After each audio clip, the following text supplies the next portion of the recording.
เดือนเพ็ญสวยเย็นเห็น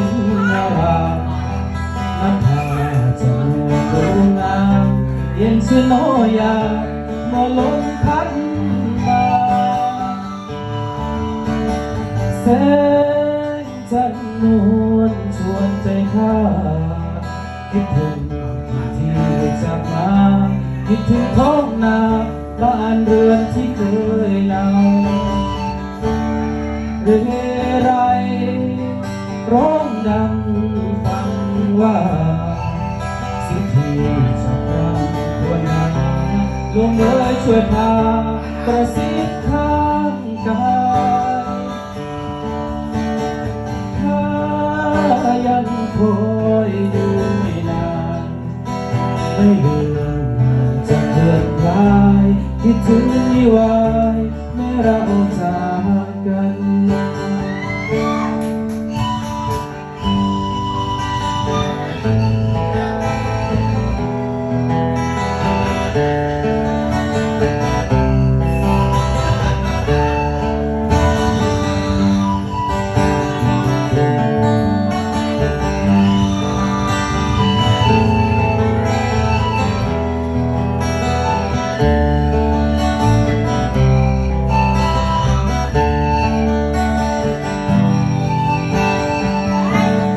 กองไฟ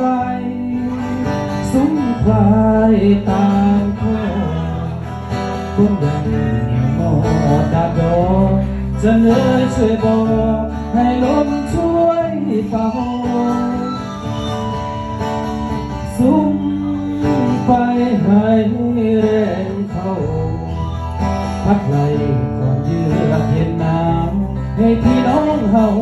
นอนหลับโดนสบายลมเมยช่วยเป็นสื่อให้มันรักจากห่วงดวงใจของข้านี้ไปบอกเขานั้นนะให้เมืองไทยรู้ว่าไม่นานลูกที่จากลา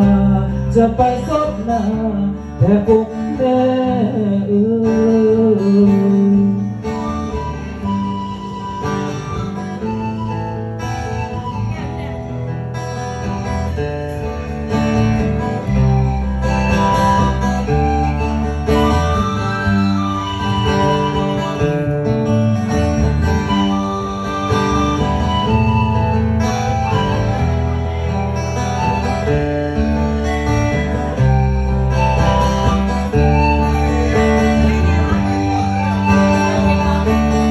กองไฟสุมพลายตาคอคงยังมอดับดองจะเอ่ยช่วยบอกให้ลมช่วยเป่าสุมไปให้แรงเข้าพัดไล่ความเยือกเย็นหนาวให้พี่น้องเฮานอนหลับสบายลมเมยช่วยเป็นสื่อให้น้ำรักจากห่วงดวงใจของข้านี้ไปบอกเขานั้นนะให้เมืองไทยรู้ว่า